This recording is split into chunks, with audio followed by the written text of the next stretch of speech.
Are you worried about being a good parent?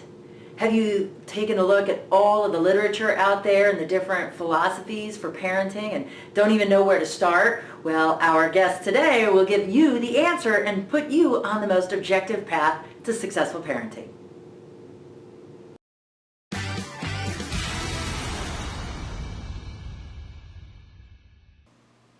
Heather Wagenhals here, host of Unlock Your Wealth TV and author of the new book, Money, Credit, and You, and I'm so glad you decided to join us for our 5 days of Freedom Fest celebration. I'm so excited about this next interview I'm bringing you. I had the opportunity to meet a fellow author and someone whom I read and actually have promoted her material and not even realizing that this was actually the woman that wrote all of those great books. And I'm speaking about the books on Objectivist parenting. She is a fellow Objectivist and participates in the Atlas Society like I do. And Roslyn Ross joins us today to go over Objectivist parenting and the values behind that. And she's also going to share with us her latest book, and it's a kid's book. And it's a little bit different than what you would expect. So let's take a look at this interview, shall we? And join me as I interview Roslyn Ross. Heather Wagenhals here, host of Unlock Your Wealth Radio and Unlock Your Wealth TV. And we are broadcasting live from Freedom Fest, and we are actually in the Atlas Society booth. As you know from my regular viewers, I am a huge fan and an objectivist, and I love David Kelly, and I also love our guest today, and this is Roslyn Ross. She is author of this fabulous parenting book, and she has a new book out that we're going to talk about today. Roslyn, welcome to the show. Thank you. So how did you get inspired to follow Objectivism? Well, I was having lunch with my grandfather's best friend was Cheryl Ladd when I was younger, and I was having lunch with them when I was 15, and I told her how I wanted to save the world, and by save the world I meant support poor people, devote my life to being their slave, and she said, "My God, Bill, you need to buy this girl, Atlas Shrugged." so my grandfather bought me Atlas Shrugged, and I read it, and it saved my life, literally. Outstanding. How old were you at the time? I was 15. Nice. See, I read it at 12, so that's awesome. So we're two peas in the same pod. So practicing objectivism is a difficult task as a person, but I think that taking that task to the next level and spreading that is even a bigger, greater challenge. And yet you were able to write an entire book on a theory of objectivist parenting. How did you come up with the idea to write the book? Well, Ayn Rand told me through her work that if you're going to be a mom, you should take that career as seriously as any other career. So I did, and I graduated from college, and I studied child development. I read close to 1,000 books on the subject of children and philosophy and brain development, epistemology, and stuff like that. And then I worked as a behavior modification specialist for wealthy families and fixed things they didn't like about their children. And during all those years, my whole goal was, how would children be raised in Galt's Gulch? If this were Galt's Gulch, how would parents be behaving? Is this what the children would be like? And so I played this game with my husband for all of these years that I was doing this. And by the end of it, and I started off with one idea of what parenting would be like in Galt's Gulch, and parents would be firm and consistent and clear, and their children would be so well behaved. And what I learned over the process of my job was that is actually the opposite of how objectivist parents would be. And I wanted to share that with other objectivists who didn't have the opportunity to read as many books or work in the field for so many years. So give me one or two highlights of the book that you think really define objectivist parenting. Objectivist parents are the heroes they want to see in their children, and they see their real children. This is reality. It's not, they don't hide reality from their children. But that's my next book. In this book, it's mostly about how to respect children, because it's hard to understand how to do that. We're not raised in a culture that respects children. We're raised in a culture that says, be a benevolent nanny, be a supreme dictator to your child, and warmly, be warm. Be warm. And we end up with a government that tries to be a warm nanny to us. Yes. And then we're surprised as to why. Where does that come from? But how can that be when there's no child left behind? Oh, wait a minute. Is that just hyperbole? Some rhetoric from the politicians to gather another vote? Yeah. Okay. Yeah. Well, you have another book that I'm really excited with. So here in this book, you talk to the parents, but you have another book where you talk to the children. Let's talk about that book. So this is my new book, The Three Little Pigs. I don't know if you guys know this, but if you read The Three Little Pigs today, the two lazy pigs who built the stick house and the straw house, they no longer get eaten by the wolf. They move in with the pig that built the brick house, who is happy to support them. So And that new socialist paradigm. wait, it gets better. The little red hen, she no longer bakes the bread and eats it all by herself. She shares it with the other animals who were lazy and did not help her. And the grasshopper no longer dies either in The Ant and the Grasshopper. So I'm pretty disturbed by children's books, and I couldn't find good I'm ones. disturbed. I'm upset now. It's really disturbing. I'm getting a physiological response to this. No, you think indoctrination is happening in college or in high school? Oh, no. Propaganda starts at the kid level. Oh, yeah. All right, so tell us about your version, the objectivist version of Three Little Pigs. Well, so first of all, my pigs are named Hillary, Carl, and Ludwig. Ludwig, I love it. Got a little von Mises going. Yay. That was fun for me. Inside joke for the parents. Okay. Yes. What I'm going to do is I'm just going to read, I'll read the chorus. So this is what Ludwig says when he sees Hillary's house. He says, "That will not hold when the winter winds blow. For better or for worse, we will reap the life we sow. We live in the north where the great wolves howl. To survive, we must plan with such beasts on the prowl. We will face the effects of the choices we make. We must choose wisely, for our lives are at stake." And my son has that memorized. Wait, I want to read the moral at the end.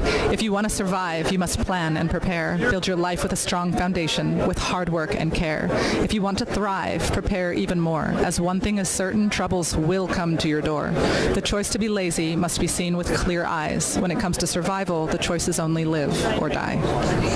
I love that. I got goosebumps. That's amazing, Roslyn. Well, it's so now this is available now in bookstores. Amazon.com. Amazon.com. Outstanding. Bookstores wouldn't carry that. No. Well, hopefully they wouldn't. The kids that work there don't read, so they wouldn't even know the difference, probably. Right. Oh, did I say that? Whoops. And in some versions of the Three Little Pigs today, the wolf that comes to their door with the intent to kill them, they invite him in for dinner. And they all happily have a barbecue. Well, we should all break bread with the enemy, shouldn't we? Not. Well, so tell me, you have another book. You mentioned, you alluded to, this is about respecting children. I have quite a few kids' books in the works because I have a lot to redo. And not just redo, but do them well. Realign. And it's not, I don't want to have to go and buy a book that's 100 years old just to get the right moral, but I wanted to do better than the books that were 100 years old. I wanted to make the song, the chorus part, something that you memorize. My son has this one memorized, and that can guide you throughout your life. And that for me is beautiful. But I'm also working, my next book for parents will be Raising Children in Reality, because I think it's hard for parents to do that, to understand how much we lie to children and how much we prevent them from interacting with reality. And reality is what enables you to make good conclusions about your life. And if you ever think your kids are dumb, they probably just lack information. And parents are the number one thing in the way of children getting the information they need to make good decisions. So absolutely. And I just, the minute you said that about reality, I think about how we label anatomical body parts with these silly things. Yeah. Like teeter buttons, and you're like, well, okay. Yeah. But how does that help them? It helps the parents say a word that they're uncomfortable with because they're not in alignment with their own anatomy. And it teaches the children to be uncomfortable with their anatomy. I mean, the whole, if you're uncomfortable, your child is going to get that and think, okay, this is something that should be uncomfortable. And one of the things I had to do when I was working as a behavior modification specialist was work with kids who couldn't potty train. And I can tell you, you want to know when you take your kid to a therapist, a special therapist to help them potty train, it's that therapist is just going to talk straight to your kid about body parts, about what happens, about pooping and peeing. Some parents don't even do that. They take it that far. And it's unfortunate, because anybody can have a child.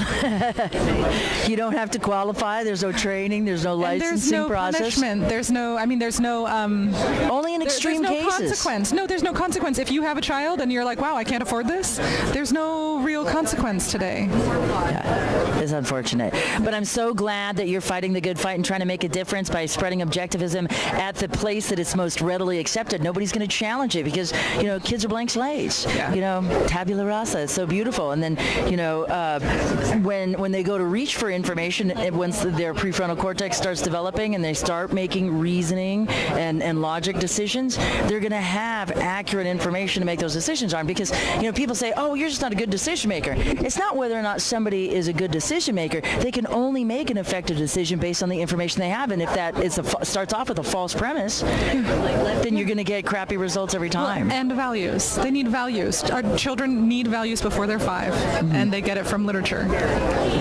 And that's an important time, is to be able to read at that time. But, I have a nephew that's just growing up, and he's 2 now, so I want your books. Well, you sign me up. I want to be at the top of the list. Put me on the manuscript receipt for editing. I'll be your proofreader. Okay. That'll be great. Awesome. Well, thank you so much for joining us. We'll look forward to it. Do you have a website where people can get a hold of you or your books outside of Amazon? Thank you for having me, and you're gorgeous. My pleasure. Second of all, RoslynRoss.com, and that'll direct you to my YouTube channel, which is Roslyn Ross, and my blog, which is roslynross.blogspot.com. And on Twitter, I'm Roslyn at the Farm, but I don't tweet often. On Facebook, I am Raising Children is an Act of Philosophy. Outstanding. Well, thank you so much. So this has been a great interview. So for all you parents out there, hop on Amazon and make sure you pick up these books. For Roslyn Ross, I'm Heather Wagenhals. Now go out and unlock your wealth today. Isn't Roslyn amazing? I'm so excited to have her in my fold of personal friends now.